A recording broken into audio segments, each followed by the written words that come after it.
Hello, hello, my dear students. I hope you are doing well and you have watched all previous lectures. Students, if you have any problem, you can consult me. Okay, now we are going to discuss other questions of poem The Children's Hour.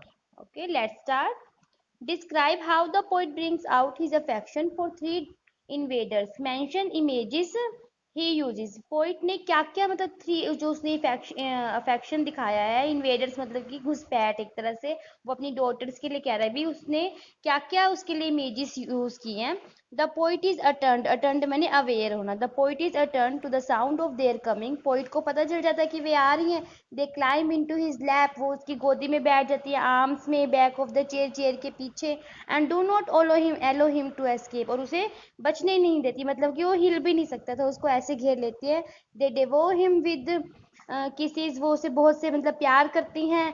He calls them blue eyed bandits. Bandits मैंने robber. वो कहते हैं नीले आंखों वाली तुम robbers मतलब अपनी बेटियों को कह रहा है. Who have dare to invade his fortress. जो जिन्होंने साहस किया है उसके किले में घुसने का. दीवारों पे चढ़ के. स्केलिंग मैंने चढ़ना. He wants to. किले से मतलब यहाँ वो अपने दिल की बात कर रहा है. उसके दिल में एंटर कर लिया उसको. उनकी ये मतलब उसको उनकी ये हरकत बहुत अच्छी लगी. He wants to hold them fast till the walls crumble to ruin. वो उन्हें तब तक वहां रखना चाहता है जब तक कि वो दीवारें टूट नहीं जाती. कहने का मतलब कि जब तक वो है जब तक वो अपने दिल में उनको रखना चाहता है. From their voice he can say Alice is grave. कह रहे कि उनकी आवाज से उसने वो पहचान लेते हैं कि जो एलाइस है वो गंभीर है और जो एलाइग्रा है वो खुश है और हंस रही है. And he is proud of edits gold. और उसे अपनी बेटी एडिट्स के गोल्डन हेयर पे भी बहुत प्राउड है. All this reflect his unconditional love for his daughter. ये सब जो बातें हैं ये दिखा रही हैं कि वो अपनी बेटियों से कितना प्यार करता है. Next question. The poet uses the language of an attack by an invading army और an intrusion to describe his daughter's action. Do you think their manners prompt him to do so? Justify your answer. Poet कह रहा है कि जो language है उसमें poet ने ऐसे यूज किया है कि इन्वेडर्स भी मतलब कि उसने अटैक की बात की है. उसने उनको इन्वेडर्स कहा है भी. क्या ये सब बातें ठीक है? क्या आप ऐसा सोचते हो?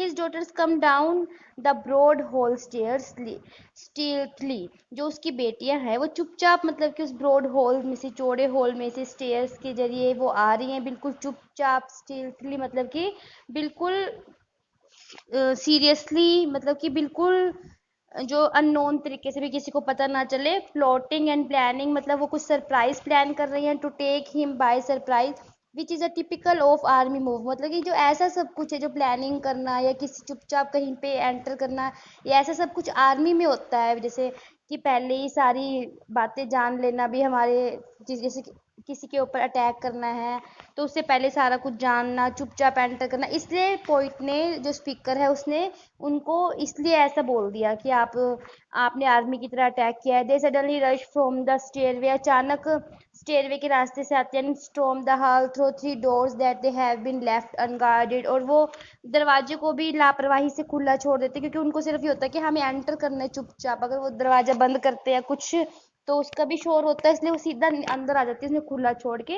दे gave him no chance to escape as they climb into his lap. वो उसकी अपने फादर की गोदी में बैठ जाती है. उसको ऐसे घेर लेते हैं कि उसको बचने का रास्ता नहीं है मतलब उठने का भी. कहने का मतलब इसलिए पोइट ने उनको इस वे में बोला कि तुमने मेरे ऊपर आर्मी की तरह अटैक किया है. Their arms are entwined around him. मतलब कि चारों तरफ से उसको बाजुओं से घेर लेना. His three daughters devour him with kisses much like an enemy till the poet is completely under their control. जो उनकी बेटियां हैं वो अपने मतलब पिता को ऐसे मतलब वो किस कर रही हैं प्यार कर रही हैं. और जब तक कि much like an enemy till the poet is completely. जब तक कि पोइट जो है मतलब उनका फादर जो है पूरी तरह से उनके कंट्रोल में नहीं है. मतलब कि कंट्रोल में रहे कि वो उनसे वो छूट ना सके इस तरह से. इसलिए पोइट ने मतलब कि उनको ये बात कही है कि तुमने आर्मी की तरह जैसे आर्मी चुपचाप अटैक करती है इसलिए ऐसे तुमने मेरे ऊपर अटैक किया है. Next, read these lines and answer the questions that follow. Do you think, O blue-eyed banditti, because you have scaled the wall, such an old mustache as I am, is not a match for you all? अब देखो who are blue eyed bandits refer, कौन है यहाँ पे blue eyed बंडिटी? बंडिटी मैंने आपको पहले बताया था रॉबर्स। कौन है यहाँ पे? उसकी 3 daughters, that is Alice, Allegra and Edith. हमने इस स्टैंजा के अकॉर्डिंग आंसर देने हैं। How have they scaled the wall, वो कैसे चढ़ी उसके ऊपर, वॉल के ऊपर कैसे? They had scaled the wall by coming in through 3 doors left unguarded, वो दरवाजों से आके उन्हें खुला छोड़ के, मतलब वहां से एंट्री करके फिर वो वॉल के ऊपर चढ़ती हैं। What does the poet wish to convey through the last 2 lines of the stanza? The poet wants to convey, वो last 2 lines से जो है poet क्या कहना चाहता है? Such as an old mustache as I am, इससे poet क्या कहना चाहता है? Poet wants to convey that he is aware of all the tricks employed by his daughters to come to him, and he is quite prepared to welcome them in his castle as is their time. Poet ये कहना चाहता है कि आप मुझे तुम ये मत समझो कि मैं बूढ़ा हो गया हूँ एक तरह से। वाइट मस्टैच का मतलब यही है कि ये भी मैं तुम मेरी अब मुझे वाइट हो गई है, और क्या तुम सोचते हो भी मतलब कि मैं ओल्ड मस्टैच मतलब कि तुम मैं बूढ़ा हो गया हूँ? ऐसा नहीं है, मुझे पहले ही पता था। पोइट कहना चाहता कि मुझे पता था तुम्हारे ट्रिक के बारे में, इसलिए मैंने पहले ही तुम्हारे वेलकम की तैयारी कर रखी थी। मुझे पता है भी ये तुम्हारा आने का टाइम है। And there will I keep you forever, yes, forever and a day, till the walls shall crumble to ruin and moulder in dust away. अब देखो इस स्टैंजा में हमने स्टैंजा के अकॉर्डिंग हमने आंसर देने हैं। Who will cap there for, कौन हमेशा के लिए कौन रहने वाला है? किसको कह रहा है कि अब तुम्हें यहाँ हमेशा रहना पड़ेगा? स्पीकर जो है वो अपनी तीनों डॉटर्स को कह रहा है कि तुम्हें यहाँ हमेशा के लिए रहना पड़ेगा। What are the feelings of the speaker for the ones he wants to keep forever? Poet की क्या फीलिंग्स हैं जब वो ये कह रहा है कि तुम्हें यहाँ रहना पड़ेगा? The poet is overcome by the feelings of the deep affection. Poet मतलब कि बहुत ज्यादा, पोइट ओवरकम का मतलब होता है कंट्रोल करना।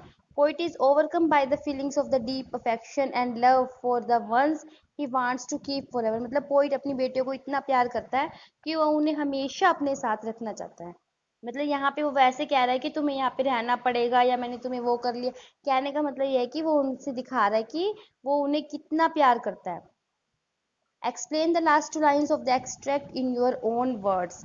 अब देखो बेटा लास्ट की 2 लाइन्स है, till the wall shall crumble to ruin and moulder in dust away. इन 2 लाइन्स में पोइट क्या कहना चाहता है? Poet says that he will never let his daughters get away but will keep them in his chamber of his heart till the day he crumbles to dust। मतलब कि वो कह रहा है कि वो तब तक अपनी बेटियों को अपने दिल में रखना चाहता है जब तक उसकी चैम्बर की, मतलब दिल रूपी जो उसका चैम्बर है, यानी कि दिल रूपी जो उसका रूम है कह सकते हैं, जब तक उसकी दीवारें जो है वो टू डस्ट में नहीं मिल जाती। कहने का मतलब कि जब तक वो अलाइव है उसकी बेटियां जो है उसके दिल में ही रहेंगी। I hope you understood all these questions, and if you have any problem you can consult me and do it very well and learn all these questions and